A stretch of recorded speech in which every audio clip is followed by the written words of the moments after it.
It started with a text that didn't sit right. Just a few words, innocuous on the surface. Hey, just a small get-together tonight with some friends. Nothing big, promise. I read it twice, feeling that strange, inexplicable twist in my stomach. The kind you can't reason away. She'd said it casually, laughing as she typed, the little heart emoji softening the message. And yet, I couldn't shake the feeling that something was off. I told myself I was overthinking it. I've always been the jealous type, or so she teased. But the quiet in the apartment after she left felt heavier than usual, like it was holding its breath. My mind replayed the night before, her hesitation when I asked if I could come along, the way she suddenly remembered a last-minute errand, and the faint perfume on her clothes that lingered longer than it should have. I told myself it was nothing, just nerves. As the evening wore on, my phone buzzed repeatedly. Missed calls from her. Quick, vague texts. Almost there. Don't worry, everything's fine. The casual reassurance felt brittle, like it could crack with the smallest touch. I found myself pacing, obsessing over little details I'd normally ignore. Her laughter over the phone with someone else sounded strange, too intimate for casual conversation. My chest tightened with a mix of confusion and fear. Then I did something I shouldn't have. I decided to stop by, not because I wanted to spy, but because the unease had grown unbearable. The streetlights blurred past as I drove, my hands gripping the steering wheel too tightly. The apartment building she mentioned looked quiet at first glance, but the faint glow from the third-floor window made my heart pound. I told myself, it's nothing. I'm just being paranoid. I knocked. No answer.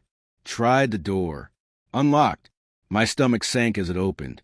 The air inside smelled faintly of wine and her perfume. Too familiar, too intimate.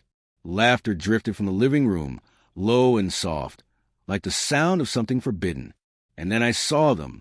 Her, sitting on the couch, close to him, the guy she described as a friend from work. His hand brushed hers as they laughed at something I couldn't hear.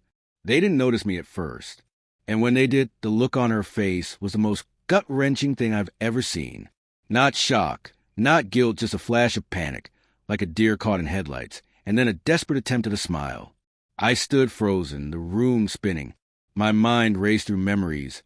The quiet dinners, the whispered, I love yous, the nights we shared that suddenly felt like rehearsed performances. Each memory, once warm and safe, now stung like a lie I had swallowed for years. She stammered, trying to explain. It's not what it looks like. I didn't think I didn't mean. But her words were meaningless against the weight of what I saw.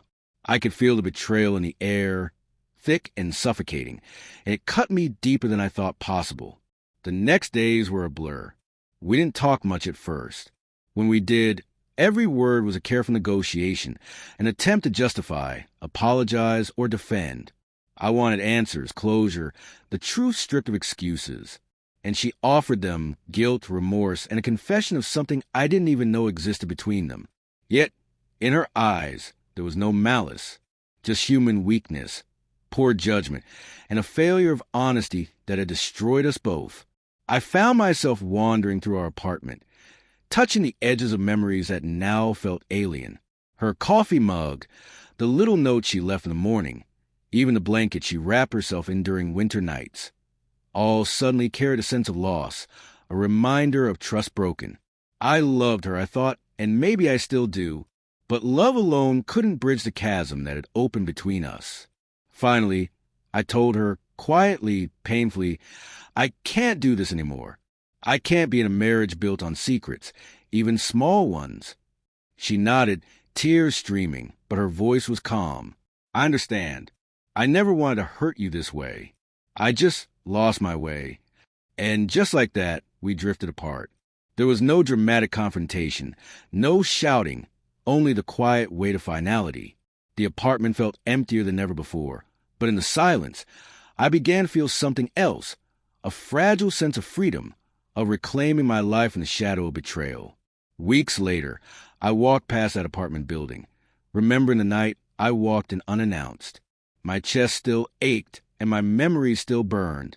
But I also realized that some doors once opened must be closed forever, not out of anger, but out of respect for oneself. I don't know if she regrets it. I don't know if he ever understood the damage done.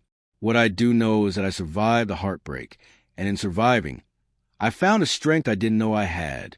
Sometimes betrayal teaches more about who you are than who they were. And though the love we shared is gone, the lessons remain, etched in memory, painful but indelible, guiding me quietly to a life rebuilt on honesty, trust, and the courage to never let anyone dim my worth again.